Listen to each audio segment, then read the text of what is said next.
আজকে ভিডিওতে রায়মাটির প্রশ্নবিদ্যা 2025 সালে ষষ্ঠ শ্রেণী পরিবেশ বিজ্ঞান বিষয়ে প্রথম পরীক্ষায় মূল্যায়নে যে 16 নম্বর প্রশ্নপত্র রয়েছে অর্থাৎ কাত্তা কাশিরাম দাস বিদ্যা আয়তন অ্যান্ড বেলদা প্রভাতী বালিকা বিদ্যাপীঠ এই বিদ্যালয়গুলি সমস্ত প্রশ্নোত্তরগুলি করবো। তার আগে তোমরা কেউ যদি আমার চ্যানেলে নতুন হয়ে থাকো তাহলে চ্যানেলটি অবশ্যই সাবস্ক্রাইব করে নেবে। প্রথমে একে আছে সঠিক উত্তরটি নির্বাচন করে লিখো। এক আছে কুইনাইন যে গাছে বর্জ্য পদার্থ সেটি হলো এটা হবে শিংকড়া। এরপর দুই আছে গাছেরা খাবার তৈরির সময় পরিবেশে কোন গ্যাস ত্যাগ করে এটা হবে অক্সিজেন। এরপর তিন আছে একটি রাসায়নিক সারের নাম হলো এটা হবে ইউরিয়া।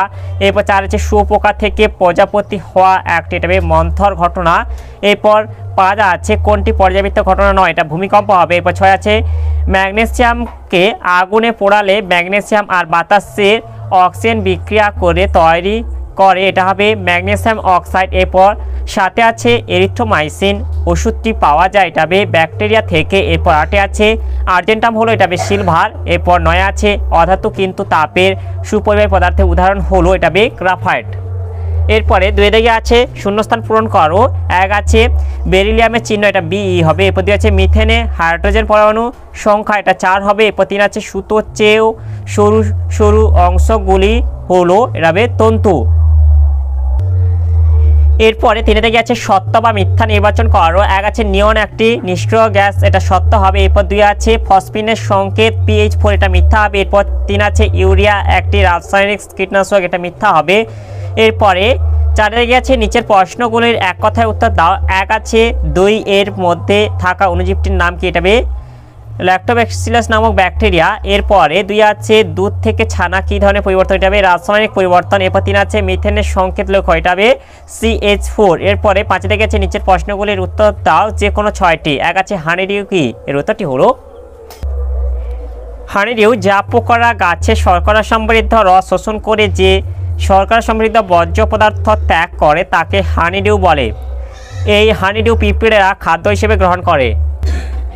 এরপরে দুই আছে রেল লাইনে জোড়ার মুখে ফাঁক রাখা হয় কেন এর উত্তরটি হলো এর উত্তরটি তোমরা এখান থেকে বলে দেবে যে রেল লাইন কাঠ বা কংক্রিটের স্লিপারের ওপর বসানো থাকে। গ্রীষ্মকালে পরিবেশের উষ্ণতা খুব বেশি থাকায় লাইনের ওপর দিয়ে ট্রেন চলাচলের সময় লোহা তৈরি রেল লাইন ও চাকার ঘর্ষণের ফলে প্রচুর তাপশক্তি উৎপন্ন হয়। উৎপন্ন তাপে রেল লাইনে পাত কিছুটা দৈর্ঘ্যে বৃদ্ধি পায়। কাঠ বা কংক্রিটের তাপ কুপরিবাহী তাই উত্তপ্ত হলে লাইনের তাপ অন্যত্র পরিবাহিত হওয়ার সুযোগ পায় না। এই কারণে নির্দিষ্ট দূরত্ব অন্তর রেল লাইনের দুটি পাতের মধ্যে কিছুটা ফাঁক রাখা হয়। রেল লাইনে উপযুক্ত ফাঁক না থাকলে রেল লাইনে প্রসারণজনিত বলের জন্য লাইন বেঁকে মাটি ছেড়ে উপরে উঠে পড়তো ফলে দুর্ঘটনা ঘটতো। তাই রেল লাইনে পরপর দুটি পাতকে সরাসরি যুক্ত না করে কিছুটা ফাঁক রেখে দুপাশে আটকে দেওয়া হয়। এতে গরমে প্রসারণ ও ঠান্ডায় সংকোচনে কোনো সমস্যা হয় না। এরপরে তিনে আছে কেলাসন বলতে কি বোঝায় এর উত্তরটি হলো কেলাসন উচ্চ উষ্ণতার সম্পৃক্ত দ্রবণকে ধীরে ধীরে ঠান্ডা করলে কিছু পরিমাণ দ্রাবণ নির্দিষ্ট জ্যামিতিক আকৃতিতে অর্থাৎ কেলাস আকারে পাত্রের তলদেশে জমতে থাকে। এই পদ্ধতিকে কেলাসন বলে। এরপরে চারে আছে ধান খেতে অ্যাজোলা চাষ করলে সার দিতে হয় না কেন এর উত্তরটি হলো এর উত্তরটি তোমরা এখান থেকে বলে দেবে যে ধান খেতে অ্যাজোলা চাষ করলে আর সার দিতে লাগে না কারণ অ্যাজোলা নামক জলজ ফার্নের পাতার গহ্বরে এক ধরনের ব্যাকটেরিয়া মিথজীবী রূপে বসবাস করে। এই ব্যাকটেরিয়া বাতাসের মুক্ত নাইট্রোজেনকে আবদ্ধ করে ধান খেতে নাইট্রোজেনের পরিমাণ বৃদ্ধি করে। এর ফলে জমি প্রাকৃতিকভাবে উর্বর হয়ে ওঠে এবং জমিতে সার দেওয়া প্রয়োজন হয় না। তাই বর্তমানে চাষিরা ধান জমিতে জৈব সার বাড়ানোর জন্য অ্যাজোলা পান্নার চাষ করেন। এরপরে পাঁচে আছে ধাতু ও অধাতুর পার্থক্য লেখো এর উত্তরটি হলো ধাতু অধাতু বিষয় এক ভৌত অবস্থা। এরা সাধারণ অবস্থায় কঠিন হয় ব্যতিক্রম পারদ তরল ধাতু। এরা সাধারণ অবস্থায় তরল গ্যাসীয় হয় ব্যতিক্রম আয়োডিন কঠিন অধাতু। এরপরে আছে দুই দৃঢ়তা। ধাতুগুলি সাধারণত দৃঢ় শক্ত ও ওজনে ভারী হয়। অধাতুগুলি ভঙ্গুর হালকা ও নমনীয় হয়। এরপর আছে 3 তাপ ও তড়িতের পরিবাহিতা। ধাতু সাধারণভাবে তাপ ও তড়িতের সুপরিবাহী, অধাতু সাধারণভাবে তাপ ও তড়িতের কুপরিবাহী। এরপর 4 আছে ঔজ্জ্বল্য। ধাতু ধাতব ঔজ্জ্বল্য আছে, অধাতুর ঔজ্জ্বল্য নেই, ব্যতিক্রম আয়োডিন, হিরে। এরপরে 5 আছে গলনাঙ্ক স্ফুটনাঙ্ক। ধাতুর গলনাঙ্ক স্ফুটনাঙ্ক বেশি হয়, অধাতুর গলনাঙ্ক স্ফুটনাঙ্ক কম হয়। এরপর 6 আছে প্রসারণশীলতা। ধাতু সাধারণভাবে প্রসারণশীল, একে গরম করে পিটিয়ে সহজে পাতে পরিণত করা যায়। অধাতু প্রসারণশীল নয়, একে পিটিয়ে পাতে পরিণত করা যায় না। এরপর 7 আছে আঘাতে উৎপন্ন শব্দ। আঘাত করলে ধাতব শব্দ উৎপন্ন হয়, আঘাত করলে ধাতব শব্দ উৎপন্ন হয় না। এরপরে 8 আছে অক্সাইড গঠন। সাধারণত ক্ষারীয় অক্সাইড উৎপন্ন করে, সাধারণত আম্লিক অক্সাইড উৎপন্ন করে। এরপর আছে তড়িৎ ধর্ম।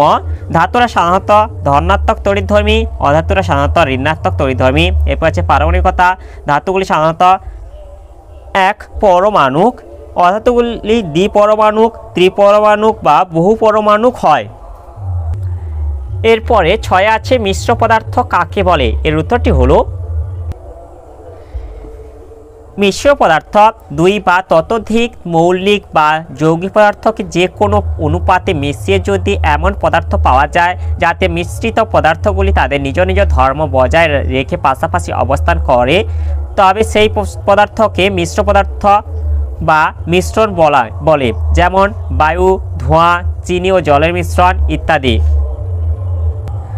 এরপরে 7 আছে পাউরুটির গায়ে ফুটো ফুটো থাকে কেন। এর উত্তরটি হলো পাউরুটি তৈরির জন্য ব্যবহৃত ময়দা বা আটায় থাকা শর্করাকে ইস্ট ভেঙে দেয় এবং তৈরি হয় CO2 ও অ্যালকোহল। এই উৎপাদিত CO2 ময়দা বা আটার মিশ্রণকে ফেঁপে উঠতে সাহায্য করে, কিন্তু পরে মিশ্রণ থেকে CO2 বেরিয়ে যাওয়ার সময় অসংখ্য ছিদ্রের সৃষ্টি হয়। এই কারণে পাউরুটির গায়ে ফুটো থাকে। তাহলে আজকের ভিডিওতে আমরা ষষ্ঠ শ্রেণী পরিবেশ বিজ্ঞান বিষয়ে যে 16 নম্বর প্রশ্নপত্রটি ছিল তা সমাধান করলাম। আর তোমরা কেউ যদি আমার চ্যানেলটা এখনও সাবস্ক্রাইব করে রাখো তাহলে চ্যানেলটা অবশ্যই সাবস্ক্রাইব করে নেবে এবং ভিডিওটি ভালো লাগলে ভিডিওটিকে অবশ্যই লাইক, কমেন্ট ও শেয়ার করে দেবে।